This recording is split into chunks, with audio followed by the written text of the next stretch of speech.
Kakinada rural మండలం సర్పవరం గ్రామం పుల్ల చంద్రరావు చారిటబుల్ ట్రస్ట్ వ్యవస్థాపక అధ్యక్షులు పుల్ల చందు ఆధ్వర్యంలో గ్రామ సర్పంచ్ శీలం నాగేశ్వరరావు, ఉప సర్పంచ్ పుల్ల ప్రభాకర్ రావు అధ్యక్షతన వార్డు సభ్యులు, యూత్ సభ్యులు అంబేద్కర్ చిత్రపటానికి పూలమాలలు వేసి ఘనంగా నివాళులర్పించారు. ఈ సందర్భంగా సర్పంచ్ శీలం నాగేశ్వరరావు, పుల్లా చందు, పలివెల విజయ్ కుమార్లు మాట్లాడుతూ ఏదైనా విద్యతోనే సాధించగలమని నిరూపించిన మహోన్నత వ్యక్తి డాక్టర్ బిఆర్ అంబేద్కర్ అని వారు కొనియాడారు. ఈరోజు ఆయన 134వ జయంతిని ఇలా ఘనంగా నిర్వహించుకుంటున్నామంటే ఆయన రచించిన రాజ్యాంగం వల్లనేనని, భారతదేశం అభివృద్ధిలో ముందుకు దూసుకుపోతుందని, అందుకు కారణం రాజ్యాంగమేనని గుర్తు చేశారు. కులమత ప్రాంతాలకు అతీతంగా అందరూ అంబేద్కర్ని పూజించాలని కోరారు. ఈనాడు స్త్రీలకు రిజర్వేషన్లు 33% అమలు, కార్మికులకు 8 గంటల పని ఏర్పాటు, ఇలా ఎన్నెన్నో ఏర్పాట్లు చేయడం జరిగిందని తెలిపారు. ఈ కార్యక్రమంలో వార్డు సభ్యులు పుల్లా స్వాములు, ఘంటసాల సతీష్, పుల్లా చక్రధర్, పొలగల రాజు, వానపల్లి వీరబాబు, బొండాడ గ్రేసి, వాసంశెట్టి గోవింద్, గుత్తుల రవికుమార్, సూరిబాబు, మాజీ వార్డు మెంబర్లు పిల్లి బాలరాజు, జోకా గంగాధర్, పుల్లా ధర్మరాజు, జోకర్ సత్యబాబు, భవన నిర్మాణ కార్మికుల సంఘం మాజీ అధ్యక్షులు పుల్లా వీర వెంకట సత్యనారాయణ, శెట్టిబల్స సంఘం మాజీ అధ్యక్షులు వాసంశెట్టి పోతురాజు, కాంతం, దేవస్థానం మాజీ ట్రస్ట్ చైర్మన్ పుల్లా నారాయణరావు, బోర్డు మాజీ సభ్యులు పుల్లా శ్రీనివాస్, పాస్టర్ డేవిడ్ విల్లింగ్స్టన్, సవరం చిట్టిబాబు, రాజేష్ తదితరులు పాల్గొన్నారు. ప్రపంచ మేధావిగాంచినటువంటి బాబాసాహెబ్ అంబేద్కర్ గారి 134వ జయంతి వేడుకలు మా పుల్లా చంద్రరావు చారిటబుల్ ట్రస్ట్ కార్యాలయంలో ఘనంగా ఆయనకి నివాళులు అర్పించి పూలమాలంకరణ చేసి వారికి జోహార్లు అర్పించడం జరిగింది. ముఖ్యంగా ఆ మహనీయుని జీవిత చరిత్ర ఒకసారి మనం అందరం కూడా జీవితంలోకి తొంగి చూస్తే, ఆనాటి ప్రపంచ మేధావిగాంచినటువంటి అంబేద్కర్ గారు మన భారత రాజ్యాంగం నిర్మించే స్థాయికి ఆయన ఏ విధంగా ఎదిగారనేది ఆలోచిస్తే, ముఖ్యంగా ఆయన విద్యా అర్హత, ఆనాటి పరిస్థితులు అందరికీ తెలిసినాయే. ఆ రోజు కుల వివక్షకు గురై, అలాగే అగ్రవర్ణ దాడికి గురై, కటిక పేదరికం అనుభవించి, కష్టాలు అనుభవించి, ఎక్కడా కూడా వెనకడుగు వేయకుండా విద్యని అభ్యసించి ఆనాటి భారతదేశంలో ఉన్నటువంటి అగ్రనేతలందరూ కూడా కలిపి మన స్వతంత్రానంతరం భారతదేశానికి ఒక స్థితి కల్పించాలన్న ఆలోచనతో ఈ యొక్క రాజ్యాంగం నిర్మించే స్థాయి మేధావి ఎవరికి ఉంది అని చెప్పని గమనించి, వారి యొక్క అదే వ్యక్తి డాక్టర్ బాబాసాహెబ్ అంబేద్కర్ గారు అని తెలిసే వారి చేతులకి మన రాజ్యాంగం నిర్మించే బాధ్యత వారి చేతులకి ఇవ్వడం జరిగింది. ముఖ్యంగా భారతదేశంలో ఉన్నటువంటి యువత అంతా కూడా గమనించాలి, ఏదైనా సాధించాలి అంటే విద్యార్హత ఒకటే. కుల నిర్మూలనకి పూర్తిగా విద్యతోటే మనం చేయగలమని చెప్పి మనం అందరం తెలుసుకోవాలి. ఆనాటి పరిస్థితులు ఇప్పుడు లేవు. అన్ని సౌకర్యాలు ఇప్పుడున్న ప్రభుత్వాలు, ఏ ప్రభుత్వాలు వచ్చినా కూడా అన్ని వసతులు కల్పిస్తూ ఉన్నాయి. అన్నీ కూడా అందిపుచ్చుకొని ప్రతి ఒక్కరూ కూడా ఒక మంచి స్థాయికి వెళ్ళి మన మంచి సమాజాన్ని ఏర్పాటు చేయడంలో మనందరూ కూడా ముఖ్యమైన పాత్ర వహించాలని చెప్పి తెలియజేసుకుంటూ, ఈ యొక్క కార్యక్రమాలు పాల్గొన్న ప్రతి ఒక్కరికి కూడా ధన్యవాదాలు తెలియజేసుకుంటూ మరొకసారి ఆ మహనీయునికి జోహార్లు అర్పిస్తాం. నిర్మాత డాక్టర్ బిఆర్ అంబేద్కర్ గారు జయంతిని పురస్కరించుకొని ఈ రోజు వచ్చినటువంటి పెద్దలకు, రాజకీయ నాయకులకు, పత్రికా విలేకరుల వారికి అంబేద్కర్ యొక్క జన్మదిన శుభాకాంక్షలు తెలియజేస్తున్నాను. భారత రాజ్యాంగ నిర్మాత 1891 మహారాష్ట్రలో జన్మించారు. ఆయన ఒక సామాన్యమైన పేద కుటుంబంలో జన్మించినటువంటి వ్యక్తి. విద్య చాలా విలువైంది అని గ్రహించారు. ఎందుకంటే ఈ నెలలో ఏప్రిల్ మాసంలో మహనీయులైనటువంటి 3 జన్మించడం జరిగింది. ఒకటి డాక్టర్ బాబాసాహెబ్ అంబేద్కర్ గారు ఏప్రిల్ 14వ తారీఖున జన్మిస్తే, బాబు జగజ్జీవన్ రావు గారు ఏప్రిల్ 5వ తారీఖున జన్మిస్తే, జ్యోతిరావు పూలే గారు ఏప్రిల్ 11వ తారీఖున జన్మిస్తే, ఈ 3 మహనీయులు కూడా భారతదేశానికి దశ దిశ నిర్దేశ చేసిన వ్యక్తులుగా ఈ భారతదేశం కొనియాడుతుంది. బాబాసాహెబ్ అంబేద్కర్ గారు చదువుని అనుసరించారంటే దానికి కారణం జ్యోతిరావు పూలే గారు చదువులు కావాలి, చదువుకున్నవాడు దేశాన్ని పాలిస్తాడని ఒక ఆచరణలో పెట్టి ఆ చదువును అందిస్తే, జ్యోతిరావు పూలే గారు, అంబేద్కర్ గారు ఆ చదువుని ఆశ్రయించి విద్యావంతుడయ్యి ఈ భారతదేశానికి దశ దిశ నిర్దేశించిన సందర్భంలో బాబు జగజ్జీవన్ రావు గారు ఈ దేశానికి ఉప ప్రధానిగా వచ్చి అంబేద్కర్ యొక్క ఆశయాన్ని నెరవేర్చి, బడుగు బలహీన వర్గాలు అంటే దళితులు, ఎస్సీలు అనుకుంటున్నటువంటి ఈ సమాజంలో మనుధర్మశాస్త్రంలో మన విశ్వేశ్వర సృష్టి ప్రకారంగా సృష్టికర్త బ్రహ్మ అయినటువంటి బ్రహ్మ తలలోంచి బ్రాహ్మణుడు పుట్టాడని, భుజాల్లోంచి క్షత్రుడు పుట్టాడని, బొడ్డులోంచి వైశ్యుడు పుట్టాడని, కాలంలోంచి శూద్రుడు పుట్టారని మనుధర్మశాస్త్రం రచిస్తే అంబేద్కర్ గారు ఎవరైనా భగవంతుడి దగ్గరికి వెళ్తే ఆ పుష్పాలు పట్టుకెళ్ళి తలలోని, భుజాల మీద, బొడ్డు మీద వేయడా కాళ్ళలోనే వేస్తాడు. ఆ కాళ్ళు చాలా విలువైనవి.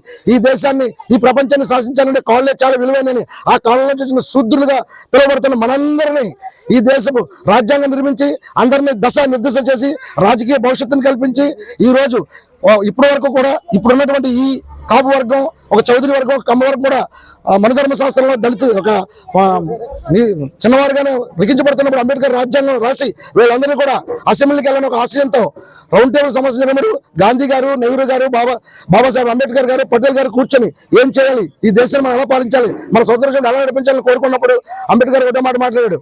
తొలి న్యాయశాఖ మంత్రిగా మాట్లాడమంటే ఈ దేశం అగ్రరాజ్యం నుంచి విడుదలైంది, భారతదేశం అగ్రరాజ్యం నుంచి విడుదలైంది, భారత జాతి అగ్రవర్ణం నుంచి విడుదలవ్వాలి అని ఒక నిర్ణయం చేశారు.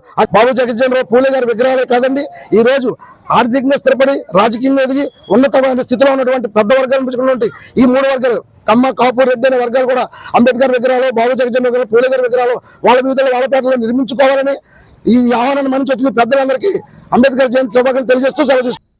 భారతదేశ ప్రజలందరికీ మహోత్కృష్టమైన రాజ్యాంగాన్ని అందించి స్ఫూర్తిగా నిలిచిన గొప్ప మహోన్నతుడు డాక్టర్ బిఆర్ అంబేద్కర్ అని జిల్లా కలెక్టర్ షాన్ మోహన్ అన్నారు. సాంఘిక సంక్షేమ శాఖ ఆధ్వర్యంలో బాబాసాహెబ్ డాక్టర్ బిఆర్ అంబేద్కర్ 134వ జయంతి వేడుకలు జిల్లాలో ఘనంగా జరిగాయి. స్వాతంత్ర సమరయోధుడు, భారత తొలి న్యాయ శాఖ మంత్రి అంబేద్కర్ జయంతిని పురస్కరించుకుని సోమవారం ఇంద్రపాలెం కూడలి వద్ద ఉన్న ఆయన విగ్రహానికి జిల్లా కలెక్టర్ షాన్ మోహన్, శాసనమండలి సభ్యులు కర్రి పద్మశ్రీ, పేరా భక్తుల రాజశేఖరం, కాకినాడ పట్టణం శాసనసభ్యులు వనమడి కొండబాబు, ఏఎస్పీ మనీష్ పాటిల్ దేవరాజ్, వివిధ శాఖల అధికారులు, ప్రజా ఉద్యమ సంఘాల నాయకులు, ఇతర ప్రజా ప్రతినిధులు పూలమాలలు వేసి ఘనంగా నివాళులర్పించారు. అనంతరం కేక్ కట్ చేసి శుభాకాంక్షలు తెలియజేశారు. డాక్టర్ బిఆర్ అంబేద్కర్ జయంతి సందర్భంగా విశ్రాంత తెలుగు అధ్యాపకులు డాక్టర్ చిలుకోటి కోర్మయ్య రచించిన అంబేద్కర్పై అపోహల సృష్టి, వాటికి సమాధానాలు పుస్తకాన్ని జిల్లా కలెక్టర్ షాన్ మోహన్, ఎమ్మెల్సీలు కర్రి పద్మశ్రీ, పేరా భక్తుల రాజశేఖరం, ఇతర ప్రజా ప్రతినిధుల చేతుల మీదుగా ఆవిష్కరించారు. కాకినాడ జగన్నాథపురం సాంఘిక సంక్షేమ శాఖ బాలికల వసతి గృహంలో చదువుతూ ఇంటర్మీడియట్ ఫలితాల్లో 956 మార్కులు సాధించిన కె రాజేశ్వరి, 917 మార్కులు సాధించిన సిహెచ్ దేవీలను జిల్లా కలెక్టర్, ఎమ్మెల్సీలు, ఎమ్మెల్యే, ఇతర ప్రజాప్రతినిధులు ఘనంగా సత్కరించి అభినందనలు తెలిపారు. ఈ సందర్భంగా జిల్లా కలెక్టర్ షాన్ మోహన్ మాట్లాడారు. ఈ కార్యక్రమంలో సాంఘిక సంక్షేమ శాఖ incharge JD G Srinivasarao, SC corporation ED J Satyavathi, Mala corporation director Kolla భక్తుల అప్పారావు, వివిధ ప్రజా ఉద్యమ సంఘాల నాయకులు తదితరులు పాల్గొన్నారు. తెలియజేశారు. ధన్యవాదాలు సార్. అదేవిధంగా జయంతి ఉత్సవాల్లో ఇది 3వ దినం. అండ్ మనందరికీ తెలిసిందే, ప్రతిరోజు మనం గుర్తుపెట్టుకోకపోయినా ఏదో ఒక విధంగా డాక్టర్ బిఆర్ అంబేద్కర్ గారి పేరు వారు చేసిన పనిని ఎక్కడో మన ప్రతిరోజు దైనందిక జీవితంలో మనం ఎక్కడో చోట దాన్ని వాడటం లేకపోతే దాన్ని స్మరించుకోవడమే చేస్తాం. సో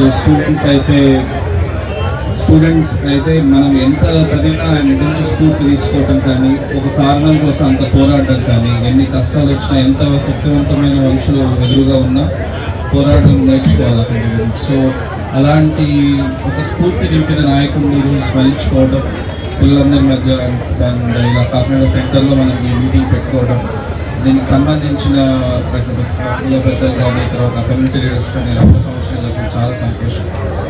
ఈ సందర్భంగా నా వైపు నుంచి ఒకటే చెప్పదలుచుకుంది, ఇట్స్ లైక్ రిక్వెస్ట్. సో నమ్ముతారని చెప్తే ఆ అబ్బాయి గుడ్డిగించారు, ఒక అబ్బాయికి గుడ్డిగించారు, ప్రశ్నిస్తే లోపలేసేవారు, జైల్లో పెట్టేవారు, ఆ విధంగా చేశారు.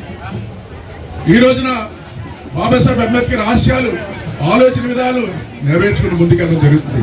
అసమానతలు తొలగాలనే ఆలోచనతోనే రిజర్వేషన్ విషయంలో కొన్ని నిర్ణయాలు తీసుకోవడం జరిగింది. ఎందుకంటే అందరూ సమానంగా బతకాలి. బాబాసాహెబ్ అంబేద్కర్ ఆశయాలు కూడా అదే, అందరూ బతకాలనే ఆలోచన. అందులో చిన్న చిన్న ఇబ్బందులు ఉన్నాయి, పెరుగుతున్న జనాభాను బట్టి, మారుతున్న విధానాన్ని బట్టి ఇప్పుడున్న పరిస్థితిలో కొన్ని మార్పులు చేయవలసిన అవసరం ఉంది. అందుకే మనం కొన్ని నిర్ణయాలు తీసుకోవడం జరిగింది. ఈరోజు బాబాసాహెబ్ అంబేద్కర్కి 2 కళ్ళు ఉంటే ఆ 2 కళ్ళు ఒకటి బాబు జగజ్జీవన్, ఒకటి అంబేద్కర్ గారు 2 కళ్ళు అని కూడా సందర్భంగా తెలియజేస్తున్నారు. ఈ రోజు కొన్ని నిర్ణయాలు తీసుకుంటే దాన్ని కూడా రాజకీయాలు చేయాలని చూసుకుంటారు కొంతమంది. రాజకీయాలకు అది కావాల్సింది. మనకి ఈ సమాజంలో అందరూ బాగా బతకాలి, సమానంగా ఉండాలని ఆలోచన తీసుకున్న నిర్ణయాలన్నీ కూడా. నేను అందుకే చెప్తున్నా, ఒక సింపుల్ గా ఒక విషయం చెప్తానండి. గత ప్రభుత్వంలో మనకి ఈ కాకినాడలో ఉన్నటువంటి ఏ ఫంక్షన్ చేసుకోవాలన్నా, ఏ కార్యక్రమం చేసుకోవాలన్నా అంబేద్కర్ భవన్ మనకి దాన్ని ఉపయోగించుకుంటారు. అంబేద్కర్ అంటే అంబేద్కర్ భవనంలో ఎస్సీలే కాదు, అన్ని వర్గాల ప్రజలు దాన్ని ఉపయోగించుకుంటూ ఉంటారు.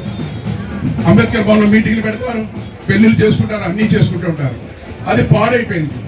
పాడైపోయినప్పుడు ఒక రిప్రజెంటేషన్ ఇచ్చారు కలెక్టర్ గారికి. ఆయన హరికరణ్ గారు కలెక్టర్ గారు ఉన్నారు అప్పుడు. వార్తలను ముఖ్యాంశాలు మరోసారి.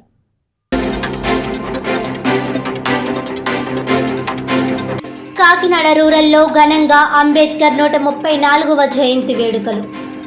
అంబేద్కర్కి నివాళులర్పించి ఆయన జీవిత చరిత్రని పాఠ్యాంశంగా ఏర్పాటు చేయాలన్న రూరల్ ఎమ్మెల్యే పంతం నానాసింగ్.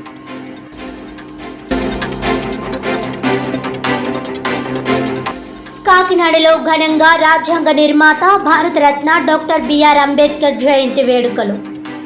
ప్రజలందరికీ స్వేచ్ఛాయుత హక్కులతో రాజ్యాంగాన్ని అందించిన గొప్ప మహోన్నతుడు అని కొనియాడిన జిల్లా కలెక్టర్ షాన్ మోహన్.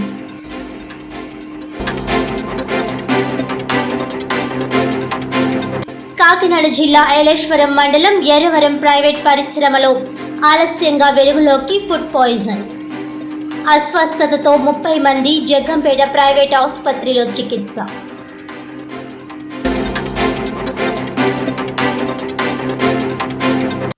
ఈనాటి వార్తలు ఇంతటితో సమాప్తం. తిరిగి వచ్చే బులెటిన్లో మళ్ళీ కలుద్దాం. అంతవరకు సెలవు. నమస్కారం.